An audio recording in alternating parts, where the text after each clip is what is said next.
নরসিংদী জেলার বৃহত্তর রায়পুরা উপজেলার দুর্গম চরাঞ্চলে চাঁদপুর ইউনিয়নের মোহিনীপুর গ্রামের বীর মুক্তিযোদ্ধা আব্দুস সালাম ও শামসু মেম্বারের আধিপত্য বিস্তার জেরে দুই পক্ষের সংঘর্ষ ও গুরুতর আহতসহ বসত বাড়িঘর ভাঙচুর এবং দোকানপাট লুটপাটে অভিযোগ পাওয়া গেছে। সরেজমিনে গিয়ে দেখা যায় যে বীর মুক্তিযোদ্ধা আব্দুল সালামের বসত বীর নিবাস 20 থেকে 25টি বসত ঘরবাড়ি ভাঙচুর ও দোকানপাট লুটপাটের ঘটনা ঘটে। এ বিষয়ে প্রতিনিধি জানতে চাইলে বীর মুক্তিযোদ্ধা আব্দুল সালাম জানান, আমি একজন বীর মুক্তিযোদ্ধা এবং সৈনিক। জাতীয় শোক দিবস 2022 সালে পালন করার জন্য আমি প্রস্তুতি নিয়েছিলাম। নেওয়ার পর আমাদের পার্শ্ববর্তী গ্রাম মজিদপুর ছিল, ওইখানে আমাদের লোক আছে। ওইখানে যাওয়ার পথে এই শামসু মেম্বার সে আমাকে বের দেয়া এবং তাদের লোক সহ 10-12 জনে মিল্লা আমার মায়েরা পুঙ্গ করে ফেলছে।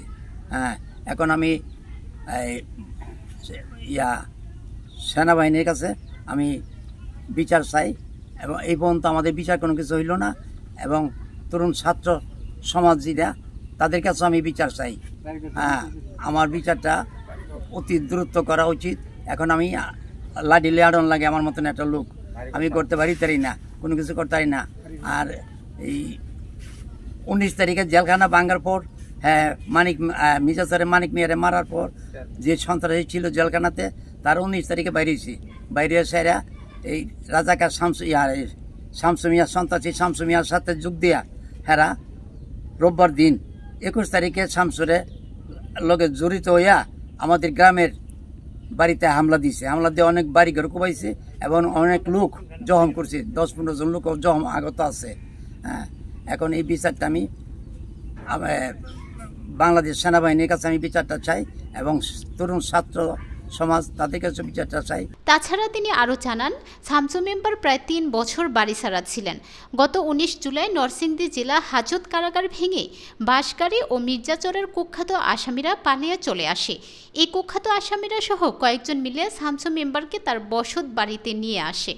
শামসু মেম্বার বাড়িতে আসার পরপরই এলাকায় তার নেতৃত্ব কুখ্যাত সন্ত্রাসীকে নিয়ে মোহিনীপুর গ্রামের নুরুল আমিন নামক এক ব্যক্তিকে এলোপাতাড়িভাবে কোপ ও পায়ের নখ কেটে ফেলেছে।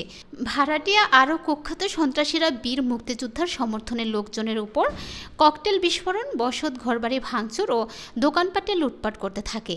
আসসালামু আলাইকুম।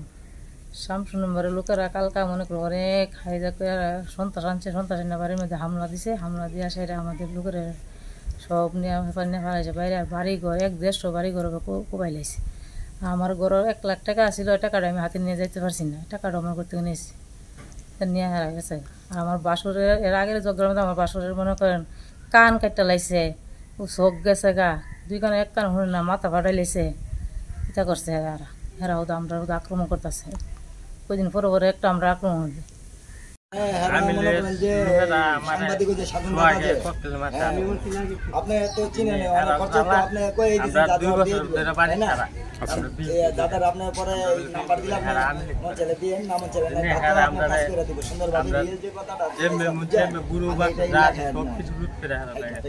আমরা বাড়ি ঘর ভাঙচুর করছে, আমরা বাইরে আইতাম জানা আইলই হারা আমরা বাড়ি ঘর আমি লগেই আছি ভাই স্যার, আমি ওখান থেকে এছাড়া শামসু মেম্বারের ছেলে মাদক সাইফুল বীর মুক্তিযোদ্ধার সমর্থন মোমেন নামের এক ব্যক্তির উপর ককটেল নিক্ষেপ করে। এই ককটেল বিস্ফোরণে গুরুতর আহত হয়েছে। আহতরা হলেন তাজু, রফিকুল, বাচ্চু মিয়া, রাজন, তমিজউদ্দিন, বাশেদ মিয়া ও ওমর। আরও 10 থেকে 12 জন ঢাকা পঙ্গু হাসপাতালে জরুরি বিভাগে চিকিৎসাধীন আছেন।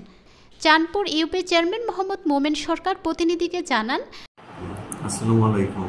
আমি মোহাম্মদ মোমেন সরকার, চেয়ারম্যান, চাঁদপুর ইউনিয়ন পরিষদ, রায়পুরা, নরসিংদী।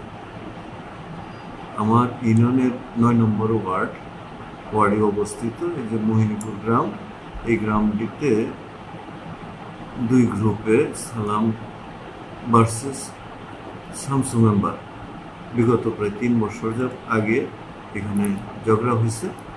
3 বছর শামসু মেম্বার বাড়ির বাইরে ছিল।